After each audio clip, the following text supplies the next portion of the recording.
Voilà pour les titres de cette édition. Mesdames et messieurs, bonsoir, bienvenue. Embargo sur la mairie du district de Bamako.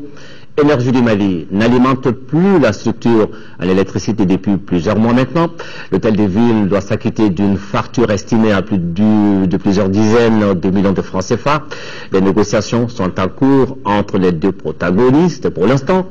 Le créancier ne veut pas lâcher prise, le débitaire, lui, s'affiche en victime, et quant au dossier des citoyens, eux, restent en souffrance. Alors, la rédaction de Mali Actualité a voulu en savoir plus et fait ici la lumière sur cette situation. C'est avec Ibrahim Traoré. La mairie du district traverse une zone de turbulence. Depuis plusieurs mois, la structure est quasiment plongée dans le noir.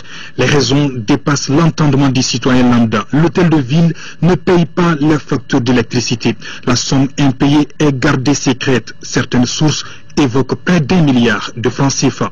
Le district de Bamako, depuis la coupure, a parvenu à faire un effort dans des paiements échelonnés qui ont été faits depuis une fois 40 millions, 20 millions, ensuite 20 millions et 10 millions, ce qui fait à peu près dans les 90 millions de paiements qui ont été faits. Mais jusque-là, nous n'avons pas encore été rétablis parce que nous ne sommes pas parvenus à faire un paiement à hauteur de ce comme ils le pensent bien. J'aurais souhaité que nous avons aussi l'effort qui reste à faire. Vous savez, nous faisons des moratoires avec tous les clients qui sont en difficulté de paiement. Mais le niveau du moratoire dépend, est en rapport avec le volume des arriérés. Croyez-moi, 90 millions, c'est une goutte d'eau dans l'océan de la dette que la mairie nous doit. Pour faire face à la situation, la municipalité a entamé des négociations avec Énergie du Mali. Pour l'instant, EDM SA ne semble pas prête à encourager les mauvais payeurs. Au-delà de la mairie, c'est l'ensemble du personnel du district de Bamako et même l'ensemble des populations de Bamako qui souffrent d'un service qui n'est pas rendu par manque de courant. Et là, c'est une pénalité que le peuple ne mérite pas et que EDM devrait vraiment songer à faire baisser pour mettre les agents du district et mettre le service à la disposition des populations de Bamako. Ça nous fait de la peine à EDM SA de devoir couper le courant à un client, surtout de public comme ça. Parce que pour nous, tout client est client, qui qu'il soit et où qu'il soit, il mérite respect. Mais le respect doit être réciproque en termes de respect des engagements. En attendant un terrain d'entente entre les deux structures, la mairie du district se débrouille avec un groupe électrogène. Là aussi, on peut assurer le carburant à temps plein. À l'hôtel de ville, le personnel et la logistique assurent le service minimum. À l'occasion de la journée mondiale de l'enseignant, célébrée le 6 octobre de chaque année, le personnel du lycée Massama Kandiabati a animé une conférence. Elle portait sur le thème « L'école malienne d'hier et d'aujourd'hui ». Fademba Keita a suivi pour moi l'actualité. Animé par un éminent écrivain, témoin et acteur de grands bouleversements qu'a connu notre système éducatif, cette conférence est un espace qui retrace deux périodes d'enseignement. L'école malienne avant les indépendances et le système éducatif après la réforme de 1962. Le premier gestionnaire de la librairie populaire du Mali, Amadou Sédou Traoré, dit Amadou Djikoroni, déplore la crise que traverse l'école malienne. Depuis 45 ans, on a commencé à démanteler l'école malienne. C'est pourquoi il ne se passe dans l'école malienne pour l'essentiel que du bricolage et des colmatages, des improvisations et de fameuses innovations, entre guillemets. En réalité, c'est les moyens par lesquels on a, par petites touches, démantelé tout le système. La célébration s'inscrit dans le cadre de la journée mondiale de l'enseignant. Chaque année et chaque fois que besoin est, il y a une remise en cause des programmes. Nous sommes avec les nouvelles filières et séries. C'est pour adapter l'enseignement au contexte de la vie actuelle. Pour qu'au sortir de l'école, l'enfant qui n'a pas de travail, qui n'est pas embauché, puisse faire quelque chose pour lui-même. Célébrer le savoir avec lequel on ne triche pas honore ceux qui forment pour la Sénégalaise Mariamba une armée noble aux espoirs quotidiens, jamais chantés, jamais décorés. On ne peut que fêter l'enseignant.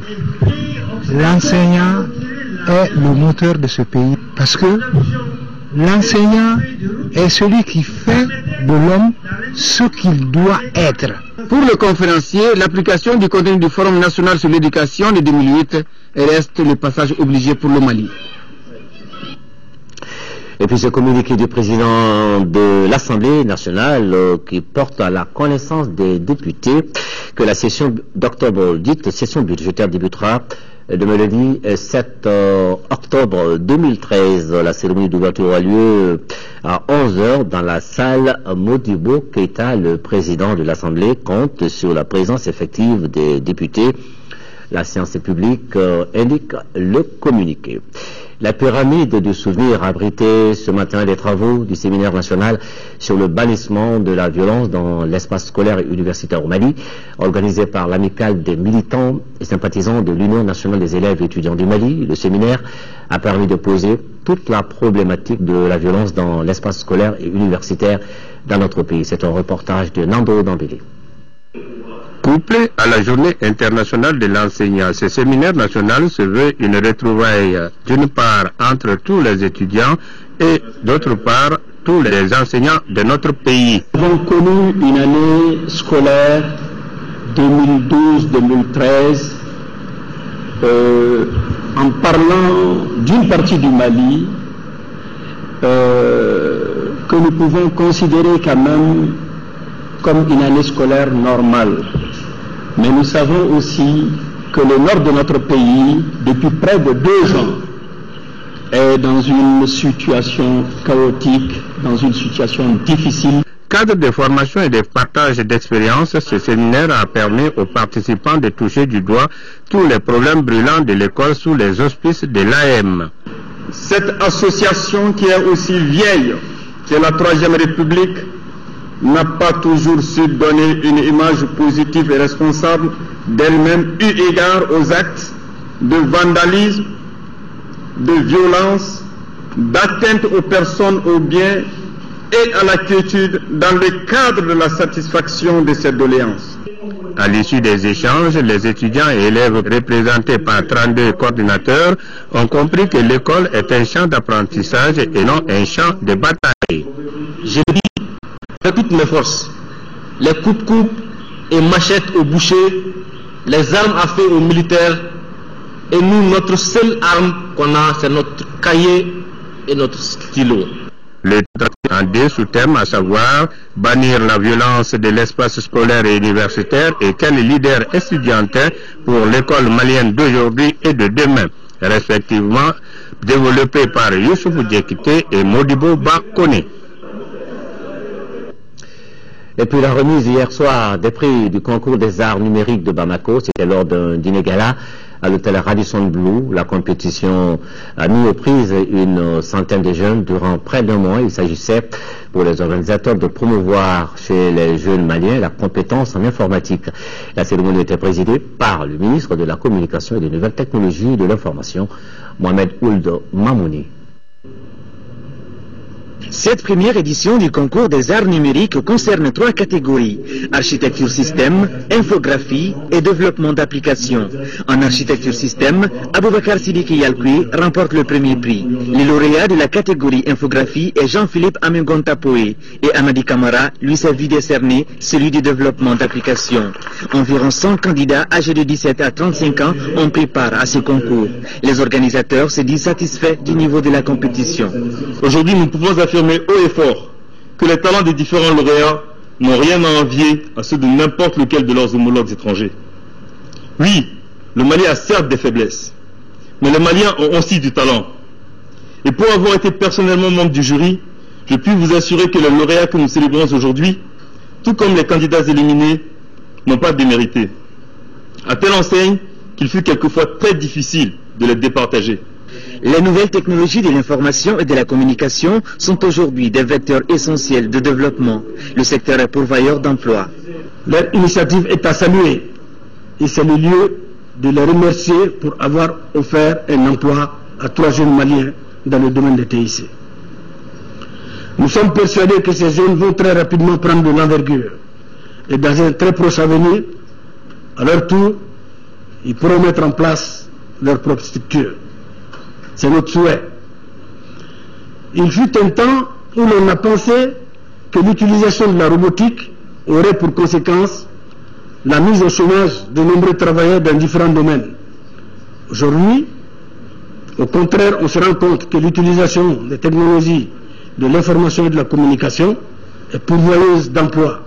Les technologies de l'information et de la communication constituent le levier de choix pour franchir des caps vers le développement, pour consolider une société solidaire, confiante et prospère. Les TIC constituent pour nous une priorité. Je vous demande, les jeunes, d'être des véritables acteurs de la promotion. Les TIC, vous êtes déjà des fins utilisateurs de ces technologies, mais œuvrez toujours autour de vous à sensibiliser, à aider vos concitoyens à entrer dans le monde du numérique. Les 9 gagnants ont tous reçu des cadeaux. Les 3 lauréats ont obtenu chacun un emploi dans l'entreprise Logineo et les autres des stages rémunérés. Cet espace aura été une véritable plateforme de rencontre entre les jeunes dans le domaine d'éthique et de la communication. Les véhicules sans plaque s'accourent les rues de Bamako. Phénomène peut être banalisé, mais tout de même inquiétant lorsqu'on sait qu'un véhicule non immatriculé reste difficilement identifiable en cas d'accident. Circuler sans plaque, est-ce une infraction? Alors, que dit la loi sur cette situation? L'absence de plaque d'immatriculation, un manque à gagner pour les caisses de l'État? Des questions parmi tant d'autres auxquelles notre équipe de reportage dirigée par Alpha Maïga tente d'apporter des éléments de réponse. C'est notre dossier de ce soir.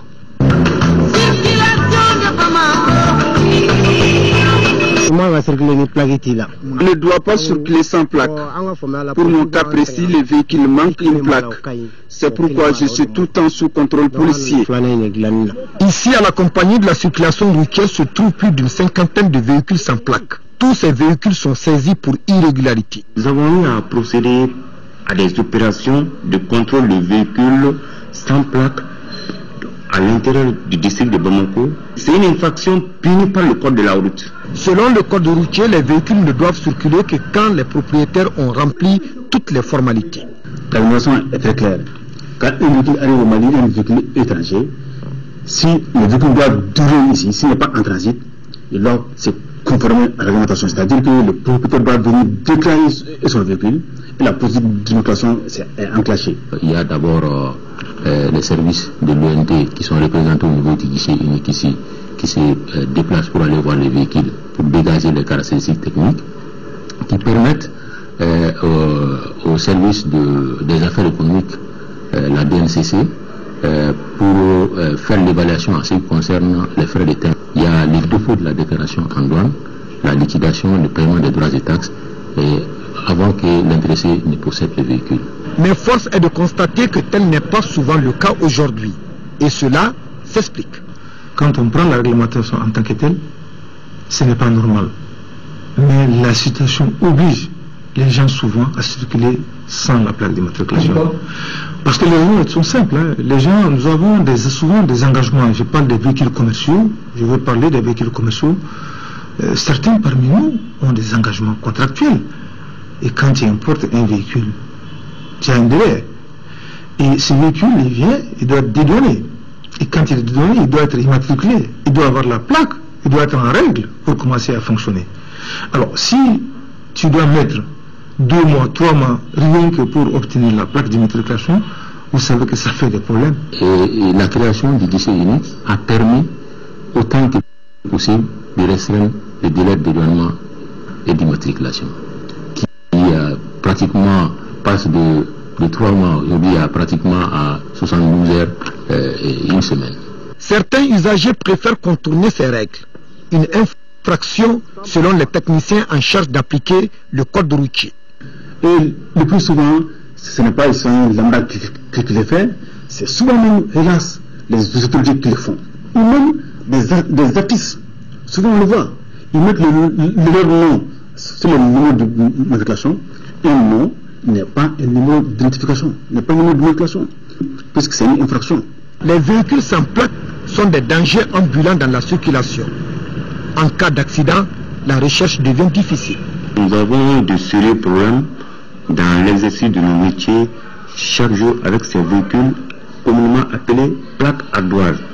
Des problèmes dans la mesure où, en cas d'accident de la circulation routière avec délit de fuite, c'est des véhicules que nous pourrons difficilement retrouver. Le manque de civisme est à punir. Pour un grand nombre d'usagers, cela est dû à une lenteur administrative. Au niveau des services en charge de la question, on constate une évolution dans le traitement des dossiers. Quand un usager vient et qui paye ses frais, les frais de l'État, le bon jour, la personne a son provisoire. Et dans 112 heures, le dossier est acheminé à la Direction nationale pour signature. L'absence d'immatriculation constitue un manque à gagner pour les caisses de l'État. Ne serait-ce qu'en voyant le nombre de bennes qui font des activités lucratives mais qui ne payent, qui ne prennent pas de vignettes.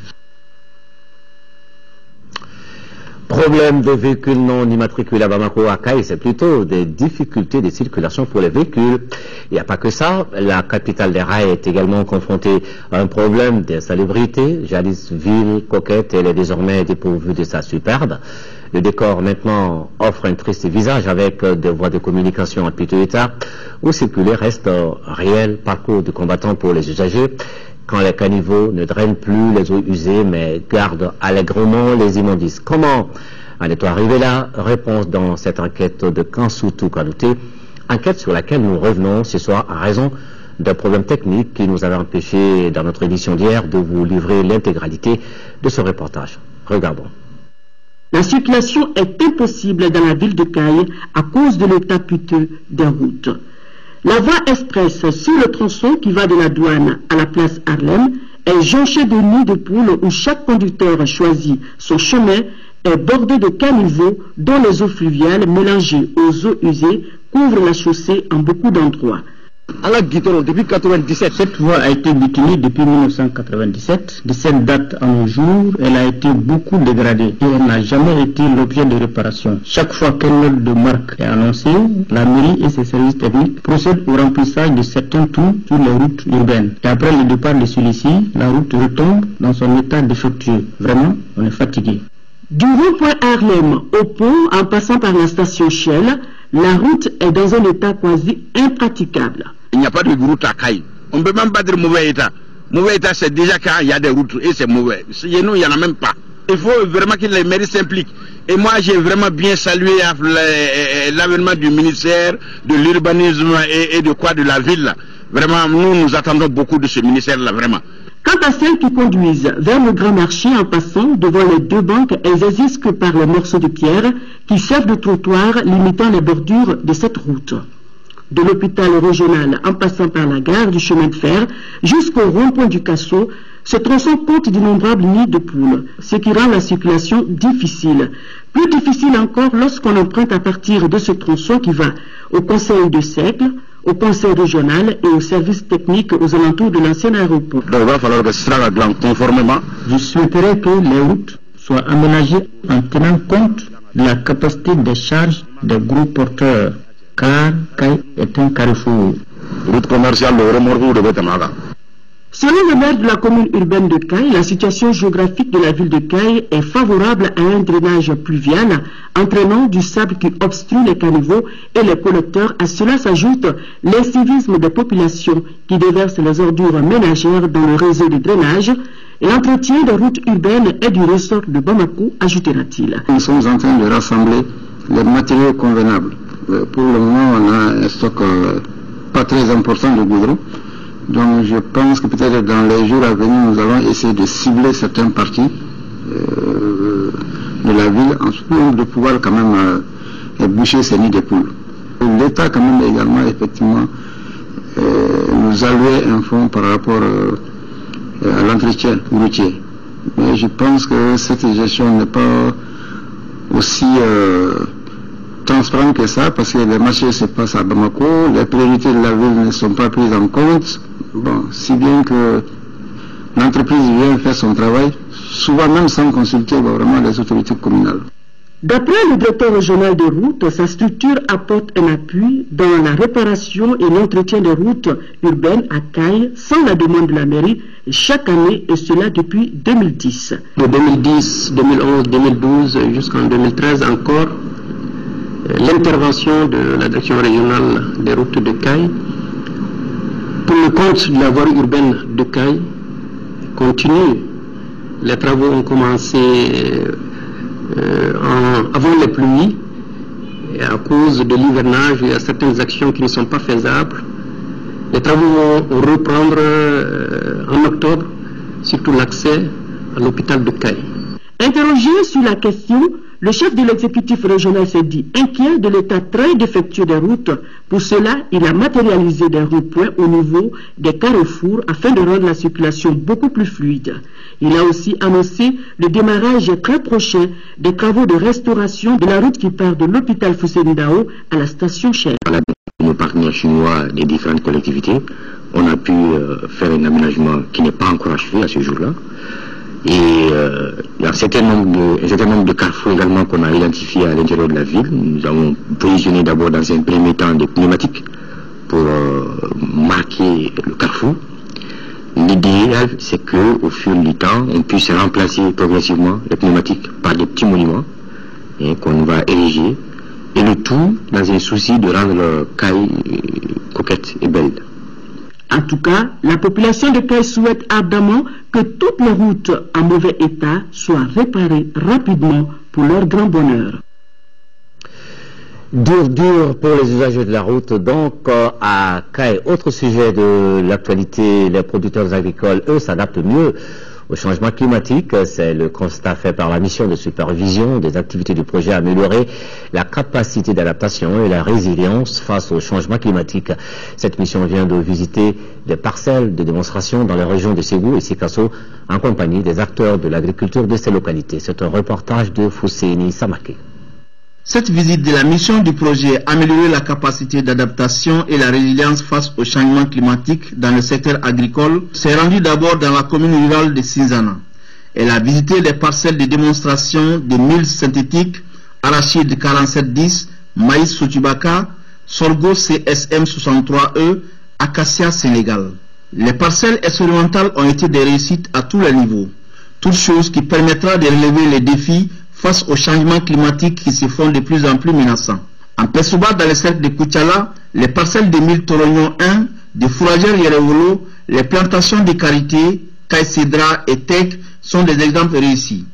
De plus en plus, on est en train, dans ces communes-là, d'aller vers une certaine appropriation de l'approche développée dans le cadre de la mise en œuvre du projet. Plus les gens vont adopter ces technologies, et changer le comportement vis-à-vis de ce phénomène, plus on pourra, malgré les changements climatiques, produire à suffisance pour en tout cas assurer la sécurité alimentaire. À Sinzana comme en Pessoba, les responsables du projet, techniciens d'agriculture, agriculteurs et autorités ont échangé pour plus de compréhension sur les visions d'adaptation au changement climatique.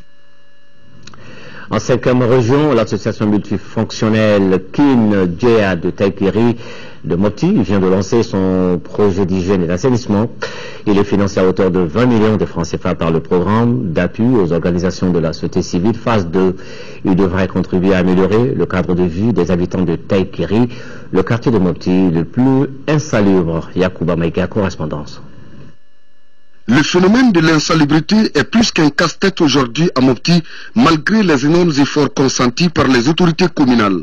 Conscientes de l'ampleur du phénomène, surtout dans le quartier de Taïkiri, les braves dames de l'association multifonctionnelle Kinjaya décident d'en faire leur combat quotidien en initiant un projet d'hygiène et d'assainissement dont le coût est estimé à 20 14 000 francs CFA, financé par le programme d'appui aux organisations de la société civile phase 2 pour une durée de 12 mois. Je me réjouis de constater que la problématique de l'assainissement de la ville de Mopti devient de plus en plus une activité partagée avec la population. Le cadre de vie de l'individu, de la communauté, du quartier, de la cité dépend bien évidemment de l'engagement de ces différents niveaux.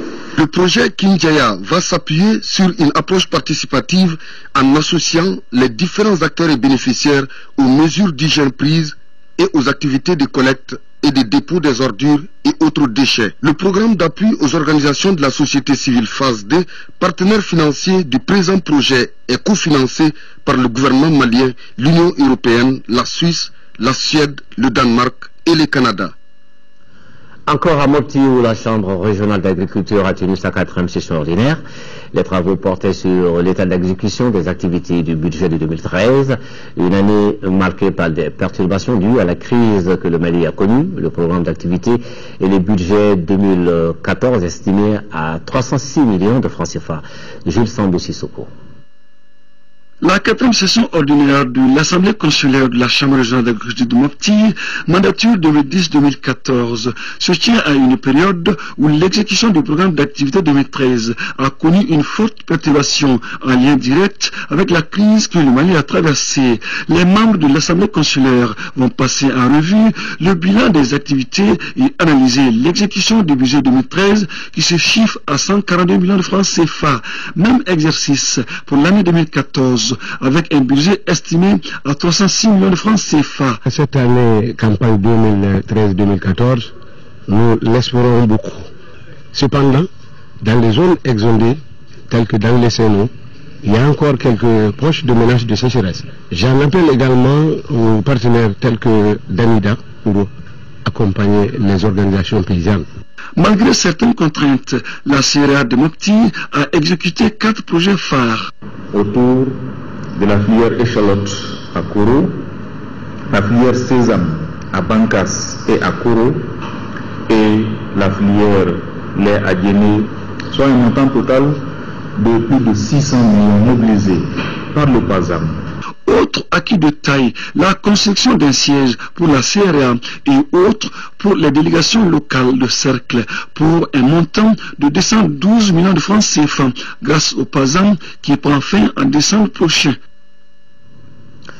L'association intitulée Unis pour les enfants défavorisés UNAID vient de remettre des kits scolaires aux enfants de Niamakoro et de Sabalibougou en partenariat avec le Rotary Club Bamako Koulouba et le district français 1790. Ce sont 100 enfants qui bénéficient en plus des fournitures de frais de scolarité pour l'année 2013-2014.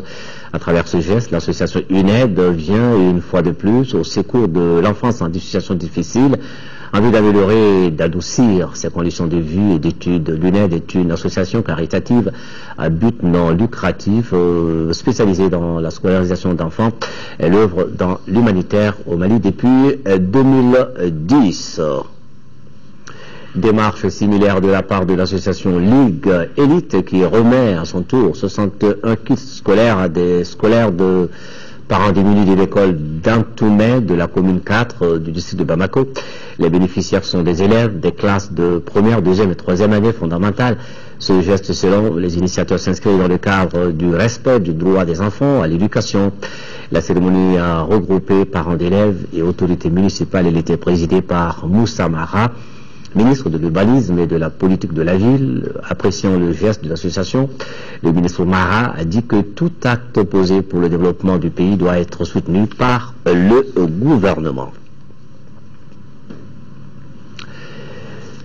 Parlons, les responsables du football malien sont à Mopti. Maintenant, on parle de football, donc ils sont à Mopti, dans la Venise malienne. Ils vont tenir les travaux de la 42e Assemblée générale élective de la Fédération malienne de football qui s'ouvre demain lundi là-bas. 3 candidats sont en lice pour le poste de président. Avant l'ouverture des travaux, nos envois spéciaux, Delima Kandjabaté et Amara Malé Diallo, nous disent comment se déroulent les préparatifs sur place. Ici à Mopti, les préparatifs vont bon train pour la tenue de l'Assemblée générale élective de la Fédération malienne de football. Le président de la Ligue de Mopti, Noum Bokoum et ses collègues sont au four et au moulin pour recevoir les nombreux invités qui vont prendre part aux travaux. Les travaux dont l'ouverture se fera dans la salle de conférence du gouvernorat et la clôture à l'hôtel Kanaga. La responsabilité est tellement lourde que depuis qu'on nous a annoncé qu'on doit abriter la 42e Assemblée, nous avons tout mis en œuvre. J'ai mis en place ici une commission présidée par le premier vice-président. Et ça fait 2 mois à peu près que cette commission s'attelle. Et je pense que ce qui a été fait au niveau de cette commission, ça donne satisfaction entière. Après 2009 à Tombouctou, les responsables du football national se retrouvent ici dans la Venise malienne pour l'élection d'un nouveau président. Sur fond de profond tiraillement, les assises de cette 42e session de Mopti doivent impérativement ramener la sérénité dans la famille du football malien. Que la nouvelle équipe qui va être installée soit l'équipe qui va apporter le renouveau du football malien pour que le football malien puisse se relever de ses cendres. Les 3 candidats en liste ont déjà un bel exemple au Mali, c'est-à-dire l'élection du président de la République. À l'issue de l'élection, ceux qui n'auront pas gagné le poste de président de la fédération puissent très rapidement reconnaître le succès et se mettre au travail auprès du nouveau président qui sera élu. Les 3 candidats s'attelleront certainement à permettre la tenue sereine des travaux dans un climat qui va permettre d'éteindre définitivement tous les foyers de tension dans l'environnement de notre sport roi. Mauvaise soirée dominicale pour les Blancs de Bamako, comme le craignait hier le coach du stade malien. Le tout-puissant Mazembe a été vraiment puissant. En match aller des demi-finales de la Coupe de la Confédération, les Blancs de Bamako se sont inclinés cet après-midi au stade Modibo Keïta 2-1 face aux Congolais. C'est dire que les choses se compliquent pour les nôtres. Le résumé de la rencontre avec Siragatou Sissé. Ambiance électrique au stade Modibo Keïta pour cette demi-finale allée de la Coupe de la Confédération entre le stade malien de Bamako et le tout-puissant Mazembe. La grande bataille a tenu ses promesses au point de vue jeu, intensité, gestes techniques et but. Profitant des espaces offerts par les Blancs, le tout-puissant Mazembe frappe à la 14e minute. L'international zambien Refonde Kabala, bien servi dans l'axe, glisse au fond des filets. 1-0. Le tout-puissant Mazembe retrouve ses repères. 23e minute, Cheiban Traoré, l'ancien joueur du stade malien, prend de vitesse la défense et ouvre la voie en trésor pour le 2-0. La pelouse du stade Modibo Keïta sourit bien au capitaine du tout-puissant Mazembe. Celui-ci avait marqué l'unique but de son club en 2010 contre le Djoliba AC en 8e de finale allée de la Ligue des Champions. Le stade malien de Bamako s'organise et réduit le score à la 27e minute par Morimakan Koïta. 2-1, score à la mi-temps. Le second acte de jeu a vu le stade malien de Bamako dominer sans concrétiser les occasions. À l'image de ce lobe mal ajusté à la 56e minute par Morimakan Koïta.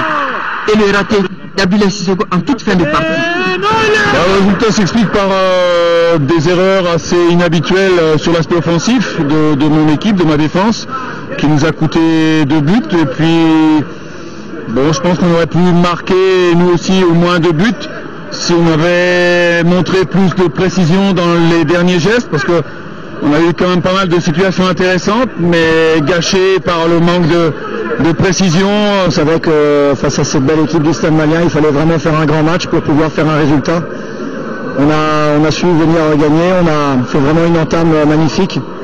Et après ce but encaissé nous a un peu fait douter. On a choisi l'option à la mi-temps d'essayer de rester vraiment en place, très solide défensivement et de tenir ce score.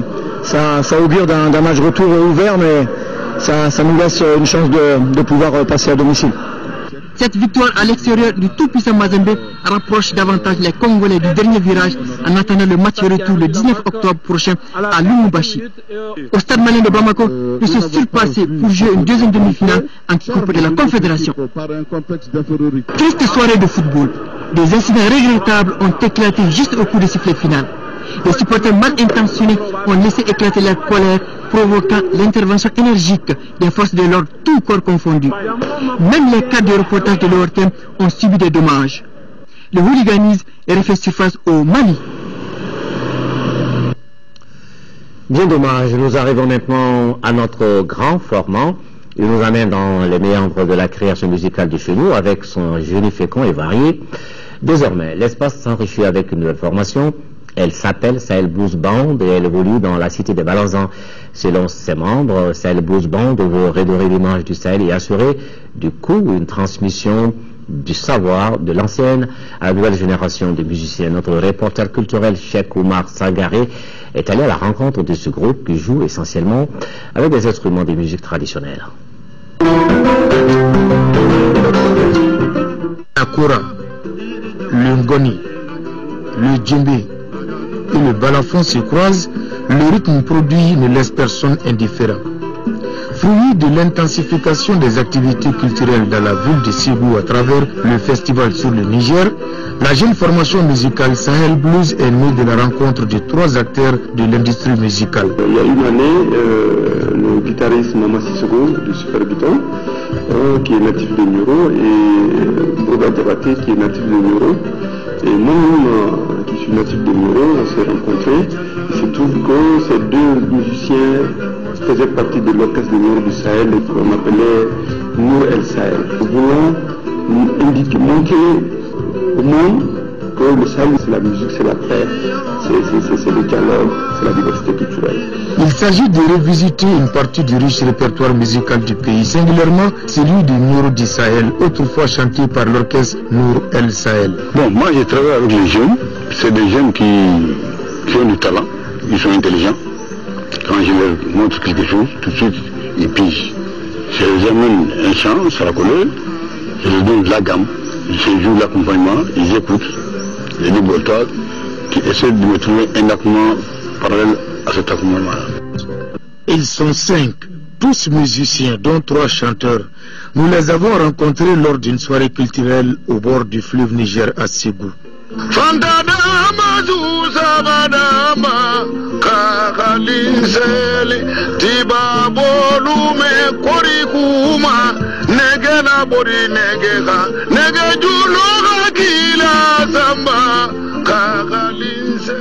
Les spectateurs n'en demandent pas mieux. Ce qu'on peut constater déjà, c'est que chacun des 5 éléments, chacun individuellement, maîtrise bien son instrument. Ils essaient de revisiter un peu ce répertoire qui, à mon sens, est aussi une bonne chose parce que c'est une grande partie du patrimoine immatériel qu'il est nécessaire aussi de mettre en valeur, de faire connaître encore plus jeunes. J'aime beaucoup la kora depuis des années, et je suis allée voir tous les instruments, le tambour, le double tambour, le juju, c'est ça, le ngoni et la kora, c'est magnifique, vraiment c'est très très beau, c'est bravo, merci. Le groupe Sahel Blues est appuyé sur place par un studio dénommé Corée. Son premier album de 8 titres est prêt et sera bientôt disponible sur le marché discographique.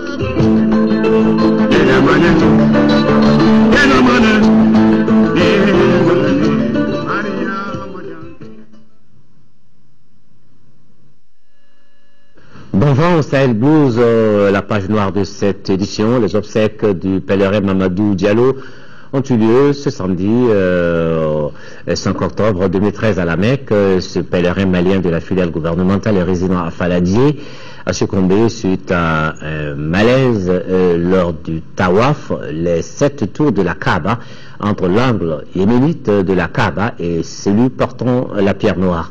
Après l'inhumation par les membres de la commission d'encadrement du pèlerinage 2013, nos envoyés spéciaux Niaza Koulibaly et Abdrahman Keita ont recueilli à chaud des témoignages. Mamadou Diallo, je venais toujours d'être recruté à la SECNA.